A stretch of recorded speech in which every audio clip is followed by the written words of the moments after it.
Klasifikasi materi. Materi dapat diklasifikasikan menjadi unsur, senyawa, dan campuran. Apa sih sebenarnya unsur, senyawa, dan campuran itu? Yuk kita bahas. Unsur merupakan zat tunggal yang tidak dapat dibagi lagi menjadi bagian yang lebih sederhana dan akan tetap mempertahankan karakteristik asli dari unsur tersebut. Contohnya besi, timah, seng, tembaga, dan karbon. Nah, bagaimana cara penulisan lambang unsur? Yang pertama, setiap unsur dilambangkan dengan satu huruf, yaitu huruf awal dari nama latinnya. Yang kedua, huruf awal ditulis dengan huruf kapital. Yang ketiga, untuk unsur yang memiliki huruf awal sama, diberikan satu huruf kecil dari nama unsur tersebut.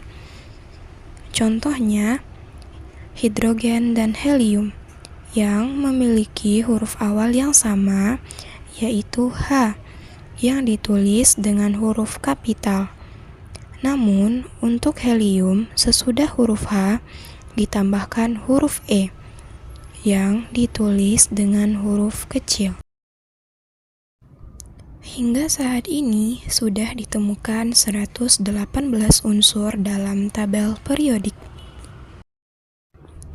Di dalam kehidupan sehari-hari, kita sering menggunakan air, gula, garam, cuka, dan beberapa bahan lainnya.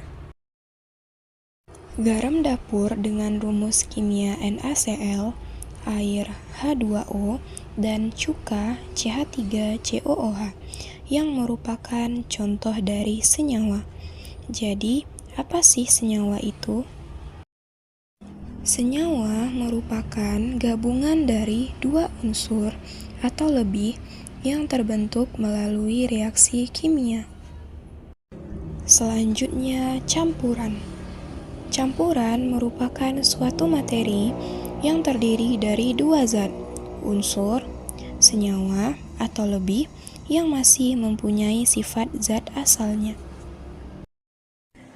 Nah, bagaimana cara membedakan unsur, senyawa, dan campuran tersebut? Unsur disusun oleh satu jenis atom. Contohnya, obor Monas yang dilapisi emas murni.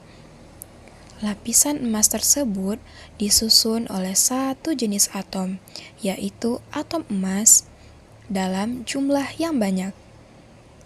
Senyawa disusun oleh dua unsur atau lebih yang berbeda jenis. Contohnya, air dengan rumus kimia H2O yang terdiri dari dua atom hidrogen dan satu atom oksigen. Campuran disusun oleh beberapa unsur atau senyawa.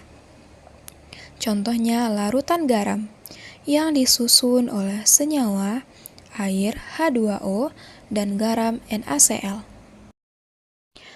Campuran terbagi menjadi dua. Yang pertama, campuran homogen. Campuran homogen adalah campuran yang tidak dapat dibedakan zat-zat yang tercampur di dalamnya. Contohnya, ketika sesendok garam dilarutkan dalam air, lalu kita aduk, maka akan terbentuk larutan garam, di mana garam tersebut terion dan tersebar merata di dalam air, sehingga kita tidak dapat membedakan zat-zat yang tercampur di dalamnya. Yang kedua adalah campuran heterogen. Campuran heterogen adalah campuran yang terjadi karena zat yang tidak dapat bercampur satu dengan lain secara sempurna, sehingga dapat dikenali zat penyusunnya. Contohnya, ketika sesendok pasir dituangkan ke dalam air, lalu kita aduk, Ternyata pasir tetap dalam bentuk padatannya, karena pasir tidak larut dalam air, sehingga pasir mengendap di bagian bawah tabung. Oleh karena itu, termasuk contoh campuran heterogen, karena kita masih dapat membedakan zat penyusunnya. Yang di atas adalah air dan yang di bawah adalah pasir.